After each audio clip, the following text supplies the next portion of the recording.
na ukrepe, ki so določeni za upravičene delodajalce. Vemo, da imamo tukaj kar nekaj ukrepov, gre za upravičenost do refundacije nadomestil za zaposlene, ki so na čakanju. Potem imamo in pa seveda povračilo, oprostitev plačila vseh socialnih prispevkov za to kategorijo delodajalcev oziroma delavcev. Določena je tudi oprostitev plačila prispevkov za pokojninsko in invalidsko zavarovanje za tiste zaposlene, ki delajo. Jaz se bom sicer v nadaljevanju nekoliko bolj osredotočil na oddajanje REK-obrazcev. Zdaj v začetku bi morda samo to povedal, da je bila tudi glede teh ukrepov dosežena uskladitev med ministrstvi glede obdobja uveljavitve teh oziroma trajanja teh ukrepov za vse vrste ukrepov, in sicer je to obdobje enako, kot velja za samozaposlene, torej od 13. marca naprej, torej od 13. marca do konca maja letošnjega leta.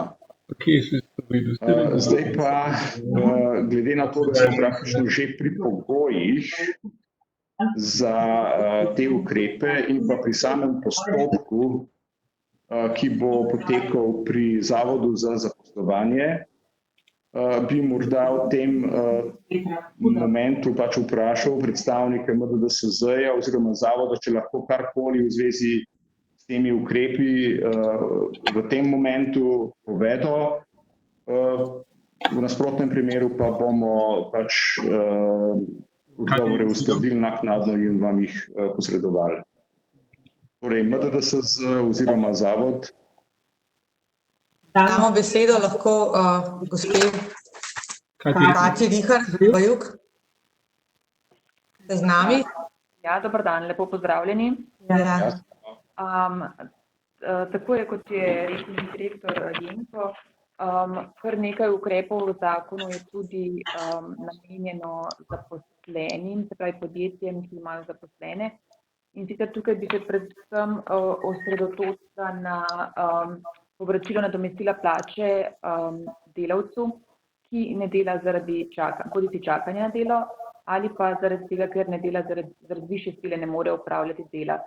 Tukaj gre za primere, ko zaposleni ne morejo priti na delo zaradi varstva otrok, zaradi zaprtja šol, vrtcev, zaradi zaprtja mej, zaradi tega, ker trenutno ni javnega prevoza.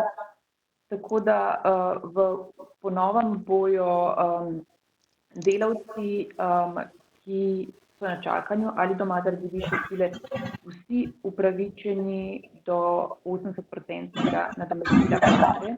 Pri višji sili to ni zgolj 50%, kot je bilo predvideno do sedaj. In nadomestilo plače bo krila Republika Slovenija, pri čemer bo pa ta višina povračila navzgor omejena z zneskom v višini povprečne plače za leto 2019. Zdaj, nobeno od omenjenih dveh nadomestil ne sme biti nižje od minimalne plače. Je pa tukaj nekaj pogojev, kateri so tisti delodajalci, ki so upravičeni do povračila nadomestila plače. V 22. členu je določeno, da to pravico lahko uveljavlja vsak delodajalec, razen tistih, ki so neposredni ali posredni uporabniki proračuna Republike Slovenije oziroma občine in katerega delež prihodkov iz javnih virov je bil v letu 2019 višji od 70%. Izključeni so tudi delodajalci, ki opravljajo finančno ali zavarovalniško dejavnost. Obenem pa je dodaten pogoj, podobno kot pri samozaposlenih, gre za pogoj, ki kaže na nek zmanjšan obseg opravljanja dejavnosti poslovanja. Tudi tukaj so do pomoči upravičeni tisti delodajalci, pri katerih je prišlo do upada dejavnosti za več kot 20% v prvem polletju 2020 v primerjavi s istim obdobjem 2019. in tisti, ki v drugem poletju 2020 ne bodo dosegli več kot 50% rast prihodkov glede na isto obdobje lani. To so ti bistveni pogoji, bi pa poleg tega še omenila, da seveda morajo delodajalci upravičeni izpolnjevati obveznosti terjatve in druge denarne davčne obveznosti v skladu z zakonom, ki ureja finančno upravo. In pa, da nad njimi ni uveden postopek stečaja. Zdaj, mogoče, kar se tiče postopka uveljavljanja, pa bi predala besedo Zavodu za zaposlovanje, ki bo tudi tisti, ki bo sprejemal vloge za povračilo nadomestila. Ja, bomo poskušali kontaktirati gospo Košir, se slišimo? Ja, dober dan. Ja, predajamo vam besedo. Ja, hvala lepa. Mogoče bi samo še dopolnila, da je še en razlog, zaradi česar seveda v teh časih delavci ostajajo doma, to je iz razloga, da jim je bila odrejena karantena in po prvem interventnem zakonu lahko tudi zato pač vlagajo vloge za povračilo nadomestila plače. Se pravi, za delavce, ki jim je odrejena karantena, za tisti čas, ko jim je ta odrejena. Zdaj pa mogoče glede druga interventnega zakona, ki je pa za te delavce, ki so na začasnem čakanju na delo, dejansko nekoliko drugače določil sam način uveljavljanja tega povračila, kot ga določa prvi zakon. To povračilo je seveda tudi ugodnejše kot po prvem zakonu in velja tudi za širši krog delodajalcev. Mogoče samo res informacija, kako bo izgledalo to, kako priti do teh povračil. Zakon predvideva vlogo samo v elektronski obliki na Zavodu za zaposlovanje. Zdaj pomembni so roki. Vlogo je treba vložiti v 8 dneh od napotitve na samo začasno čakanje na delo. Za tiste, ki so pa pošiljali delavce na čakanje na delo že pred uveljavitvijo samega zakona, pa velja ta ukrep že od 13. marca letos, kot je bilo že omenjeno, in za te bo pa treba vložiti vloge v 8 dneh od začetka veljavnosti zakona, se pravi od predvidoma 11.4. Zavod mora tudi odločiti o vlogi v roku 8 dni. Mogoče samo še to, da ta drugi zakon tudi predvideva, da vsi ti delodajalci zavodu predložijo tudi dokazila o napotitvi delavcev na začasno čakanje na delo ali pa o upravičenosti do odsotnosti zaradi višje sile. Zakon pa tudi predvideva, da se potem delodajalcu to povračilo nadomestila izplačuje mesečno v sorazmernem deležu in sicer do 10. dne v mesecu, ki sledi mesecu izplačila nadomestila plače. Ok, hvala. Peter. Hvala lepa za tale pojasnila. Jaz bom podal še par informacij glede predlaganja REK-obrazcev. To mislim, da je tudi zelo aktualno. Trenutno je oddaja REK-ov onemogočena, ker je enostavno potrebno pripraviti ustrezne programske dopolnitve in ne samo v sistemih finančne uprave, ampak seveda tudi v programski podpori za izračun plač pri delodajalcih. Tukaj je seveda treba povedati, naj delodajalci seveda plače izplačajo, ustrezne reke pa bodo oddali kasneje. In v zvezi s tem so na spletni strani, torej na e-davkih, že pripravljena pojasnila za razvijalce programske podpore. Mi smo tudi v, bom rekel, stalnem kontaktu s predstavnikom združenja teh razvijalcev. Torej programsko podporo bodo morali nadgraditi za oddajo rekov, na katerih so predvidene nove vrste dohodka. Pričakujemo, da bo oddaja rekov za plačilo za mesec marec omogočena 23. aprila. Takrat bo odprta oddaja rekov. Mogoče še informacija za tiste zavezance, ki so že izplačali plače oziroma nadomestila za mesec marec. Takih je bilo kar nekaj in nekaj vprašanj na to temo smo prejeli.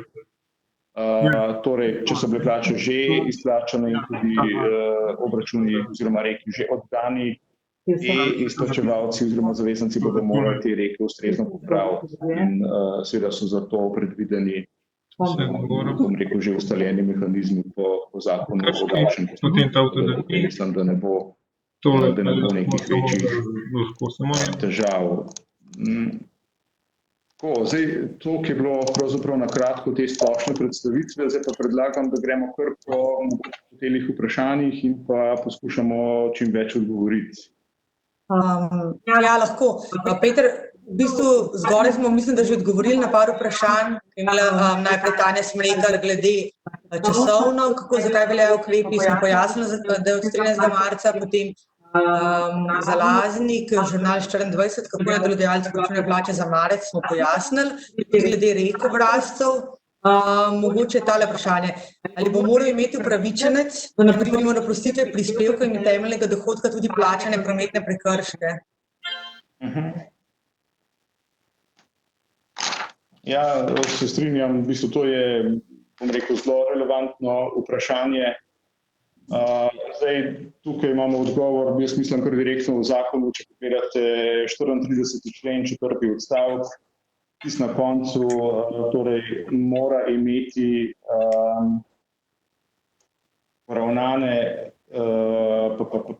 obveznosti, ki jih pobira davčni organ, torej, ko bom rekel, ni upravičen, če ima na dan uveljavitve tega zakona neplačane zapadle davčne obveznosti.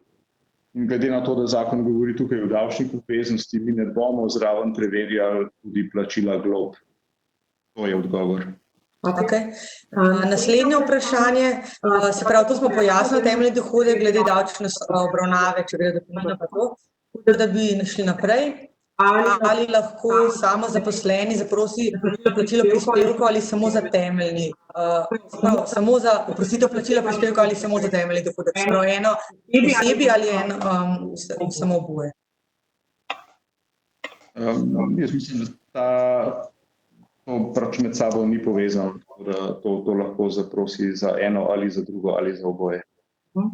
Potem je vprašanje gospe Zdenke Bakalar, Radio Slovenija, ali SP, ki kot SP deluje 6 ur na dan, pa je redno zaposlen, je tak SP upravičen do temeljnega dohodka in do oprostitve prispevkov?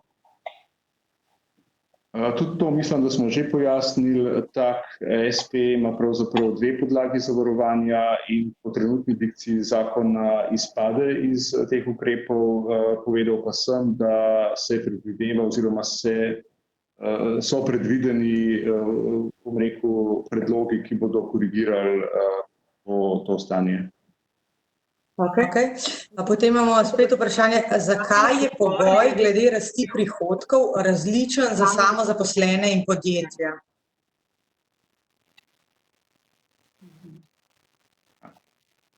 Mislim, da je pač eden izmed tistih vprašanj, na katerega danes ne bomo mogli odgovoriti. Vsi skupaj se moramo zavedati, da je ta zakon bil sprejeman zelo na hitro in da so mogoče, bom rekel, v zakonu določene nekonsistence, ki jih enostavno v bistvu težko pojasnimo z nekimi razlogi. Potem je vprašanje, kako je z dohodnino na nadomestila plače?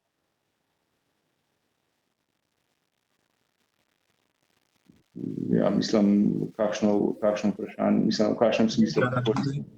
V bistvu lahko prosimo še mogoče Zinko Prunk iz finančne uprave, če se hoče pridružiti. Zinka, se sliši? Ja, pozdravljeni. Tudi z moje strani. Akontacijo dohodnine od izplačanega nadomestila se normalno obračuna in tudi plača. To. Pač ni nobenih posebnosti glede nadomestila. Naslednje vprašanje, Tanja Smrekar. Se pravi, spet podjetniki SPI sprašujejo, če so imeli priliv iz naslova bančnega posojila v marcu, ali se ta ušteva v prihodek in potem ne zadostijo pogojem po 25% upadu prihodkov glede na februar. Ali bi to prosili gospo Anjo Koščak, tudi iz finančne uprave? Mogoče. Jaz lahko odgovorim. Zdaj, če pride, torej govorimo verjetno o kreditu, o posojilu, ki se v skladu s standardi ne šteje kot prihodek, tako da tak priliv ne more predstavljati problema, no. Okej, hvala. Naslednje vprašanje, se pravi spet glede plač. Če jo nek zaposleni dobi jutri, ali naj pri izplačilu delodajalec že kar da krizni dodatek? Mogoče Peter? Zinka, mogoče? Mogoče Ministrstvo za delo, no? Ja, dober dan, Katja Rihar Bajuk. Primerno je, ja, da se krizni dodatek izplača z plačo za ta mesec, v katerem je bilo delo opravljeno. Okej, hvala. Naslednje vprašanje glede davka na dohodke pravnih oseb. Se pravi, sprašuje Karel Lipnik Delo. Obrok akontacije, ki zapade 10. aprila, plačajo zgolj tista podjetja, ki so že oddala obračun davka dohodka pravnih oseb. Obroki, ki zapadejo 10. maja, 10. junija se plača, potem 10. junija. Bomo kar gospod Anjo Koščak prosili za odgovor. Anja, lahko? Ja, se slišimo? Ja. Zdaj, če prav razumem, gospoda zanimajo obroki za april in maj. Ja. V bistvu, če zapade 10. aprila, se pravi, do 10. aprila plačajo zgolj tista podjetja, ki so že oddala davek od dohodka pravnih oseb. Tako. Ja, marčevska. Potem pa za ostale obroke, mogoče pojasni. Ne, samo pač obroki za april in za maj v bistvu se ne plačujejo po drugi interventni zakonodaji. Zdaj, verjetno pa gospoda zanima, če pa oddamo obračun, če pa zavezanec odda obračun v aprilu ali maju, torej po roku, pa se plačilo akontacij za marec, april se pač zamakne glede na to, kdaj zapade naslednja akontacija po obračunu. Mogoče bi bilo to najboljše, da po primerih napišemo, pa bo si lažje predstavljati potem po koncu. Kot je povedal že tudi direktor, bomo danes poslali tudi pogosto vprašanje in odgovore. Mislim, da med njimi tudi glede te akontacije, tako da mislim, da je tam zelo lepo razloženo. Ja. Naslednje vprašanje, ali se na nadomestila plače obračuna in plača akontacija dohodnine? Peter, to si povedal, ne? Ja. V zakonu so tudi pogoji, kdaj bo treba vračati nadomestilo za čakanje, med drugim podjetje ne sme izplačati dobička, dividend, nagrad in to velja že za letos. Ali boste blokirali takšno morebitno izplačilo, če bo podjetje to storilo, ali šele prihodnje leto ob obračunu, sprašuje Zdenka Bakala. To bom kar jaz pojasnil, to ne bo stvar sprotnega nadzora, ampak bo stvar naknadnega nadzora. Kolikšno je potem konkretno minimalno in maksimalno neto izplačilo delavcev v primeru napotitve na čakanje? Kdo bi bil pa to? A lahko prosim Ministrstvo za delo? Ministrstvo za delo, ja. V primeru napotitve na čakanje najnižji možni znesek, najnižje nadomestilo je v višini minimalne plače, se pravi, nadomestilo ne sme biti nižje. V drugih primerih pa se pač uporablja splošno pravilo iz ZDR-ja, kar pomeni, da je posameznik upravičen do 80% nadomestila plače povprečja iz preteklih 3 mesecev. Najlepša hvala. Naslednje verjetno tudi za vas, in sicer ali krizni dodatek, na to se nanaša vprašanje, ali mora podjetje krizni dodatek izplačati, kakšna je sankcija in če mora vračati oproščene prispevke, ali mora delavci tudi vrniti krizni dodatek? Zdaj, krizni dodatek je predviden v višini 200 evrov za zaposlenega, ki dela.